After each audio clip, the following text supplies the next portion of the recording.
안녕하십니까. 신생명나무교회 장헌일 목사입니다.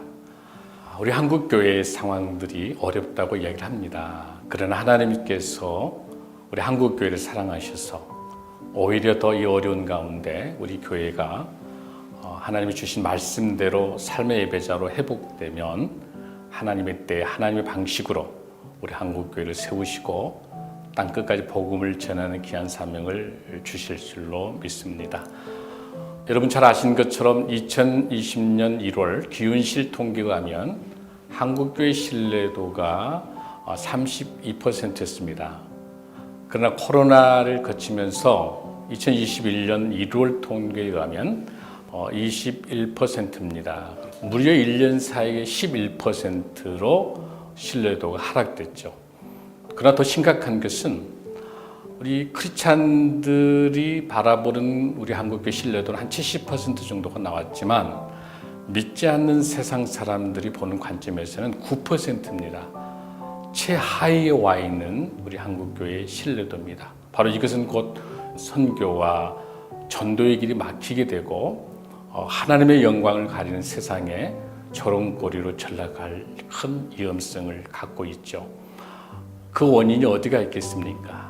우리 한국교회의 사유화 문제들, 그리고 우리 한국교회가 개교회 중심으로 여러 가지 공공성과 공교회성에 대한 회복이 없이 세상과 같이 함께 대화하지 못하는 고립되어 있는 모습들을 볼 수 있습니다.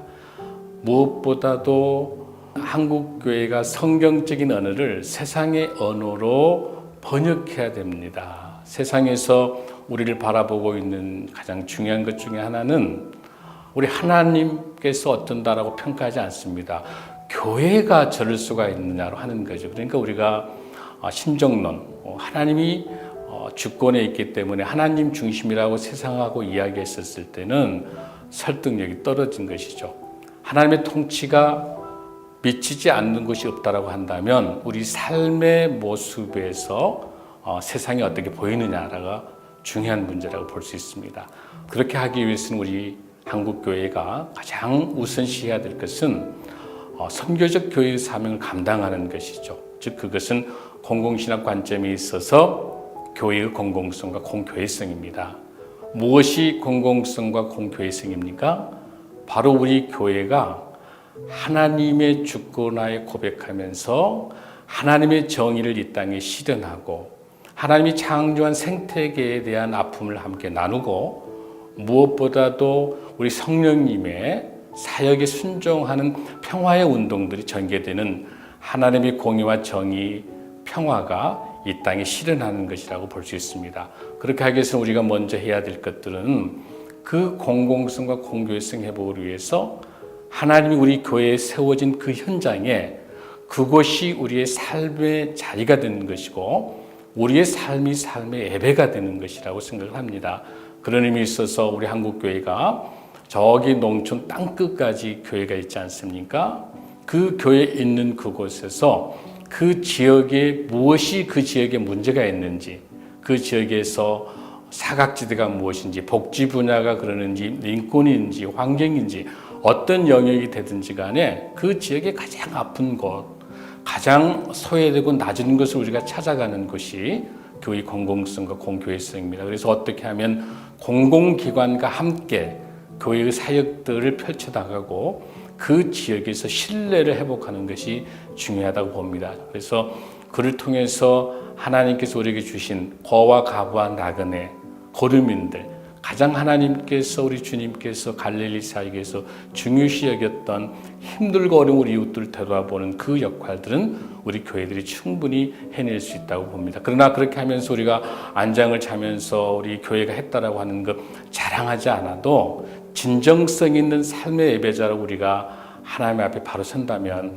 하나님께서 교회를 회복시키시고 우리 성도들의 삶을 회복시킬 줄로 믿습니다. 사랑하는 여러분들, 우리가 우리 성도님들 모두 다가 이제 다시 한번 포스트 코로나, 위드 코로나, 이 코로나 이후 시대에 어떻게 가야 될 것인가 라고 하는 것들을 다시 한번 생각하면서 시대가 변하고 있습니다. 시대가 융합하고 있습니다. 우리 교회가 개토화되지 않고 세상 속에 깊숙이 들어갈 수 있는 것은 무엇보다 소중한 것은 우리가 교회됨을 분명히 기억을 하면서 나의 교회 개교회를 벗고 하나님 나라만 생각하는 몰두하는 이야기가 무엇보다 중요하다고 봅니다. 내 교회 개교회를 떠나서 보편적 교회, 사도행전적인 교회, 사도신경의 고백에 있는 것처럼 성령님의 역사에 의해서 하나님이 세우신 교회의 공공성과 공교회성으로서 성도의 교제와 나눔과 섬김이 있는 그런 교회의 모습들로 볼 때 하나님께서 이 땅에 우리 교회를 통해서 놀라운 회복이 있을 줄로 믿습니다.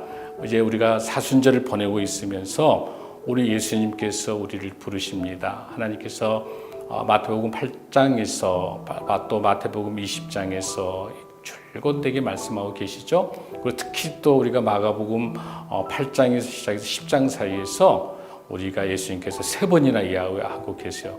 십자가로 가는 그 길인데 야고보와 요한 이 제자들은 끝까지 십자가 가는 길을 잊지 않고 예수님께서 왕이 되게 되면 그 왼쪽과 오른쪽에 자리를 달라고 요구하는 그 제자들의 모습들이 저희들의 모습이 아닐까 생각합니다. 성령 충만한 제자들이 하나님의 역사를 일으킨 것처럼 이 시대에 우리가 세상의 높은 자리에 있는 것이 아니라 가장 낮은 곳에서 섬김의 자리로 오며 삶의 예배자로 갈 때 하나님께서 우리를 통해서 역사하실 줄로 믿습니다. 성령 충만한 한 주, 또 성령 충만한 우리의 삶, 우리 삶의 예배자로서 승리하는 저와 여러분 되기를 간절히 소원합니다. 사순절 경건하게 주님의 말씀에 따라 함께 보내시면서 주님의 세미한 음성을 듣는 귀한 시간 되시길 간절히 바랍니다. 할렐루야, 축복합니다. 감사합니다.